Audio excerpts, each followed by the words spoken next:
কেন্দ্র সরকারের দরদি দেখিয়ে আমাদের বিরুদ্ধে এসে দাঁড়ায়, তার সাথে হয়তো আমাদের লড়াই নয়, কিন্তু সে যদি আগ বেরিয়ে নাক গলায়, তার নাকটাও কেটে দিতে আমরা পিছপা হব না। তাকেও আমরা হুঁশিয়ারি দিচ্ছি, তুমিও সাবধান হয়ে যাও, তুমিও সতর্ক হয়ে যাও। তুমি জানো না ইমানের পাওয়ার কথা? তোমাদের বাপ দাদা আমেরিকার ডোনাল্ড ট্রাম্পকে জিজ্ঞাসা করো ইমানের পাওয়ার কথা। তারা চেয়েছিল আমেরিকা থেকে ইসলামকে মুছে দেবে, ইউরোপ থেকে ইসলামকে মুছে দেবে।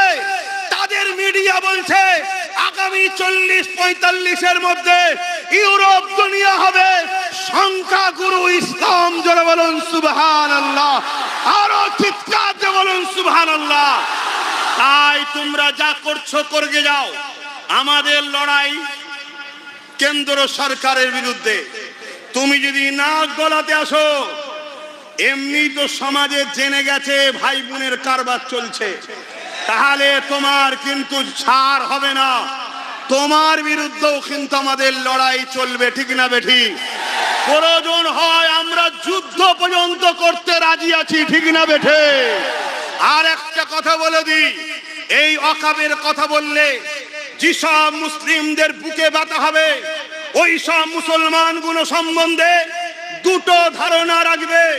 হয় বাপ মুসলমান মা মুসলমান, কিন্তু রক্তটা মুসলমানের নয়।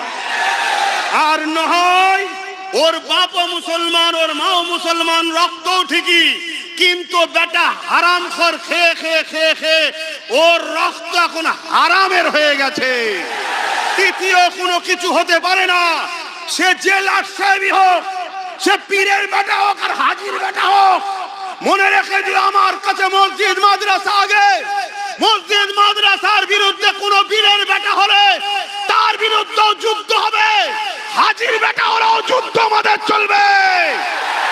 তুমি যদি মনে করো গায়ের জোর দেখাবো, গুন্ডাগিরি করব, সন্ত্রাসগিরি করব, আজকে খুলে আম বলে যাচ্ছি, তাদেরকে টার্গেট করো, তাদেরকে ফলো করো, টার্গেট করো।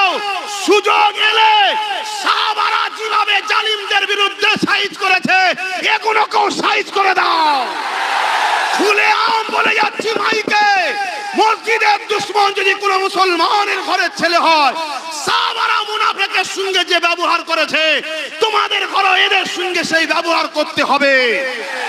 তার জন্য সুযোগ খোঁজো, সুযোগে থাকো। একটা বাঘ শিকার করে দেখেছো? এই শিকার করে দেখেছো নাকি? অনেকক্ষণ ধরে খেয়াল করে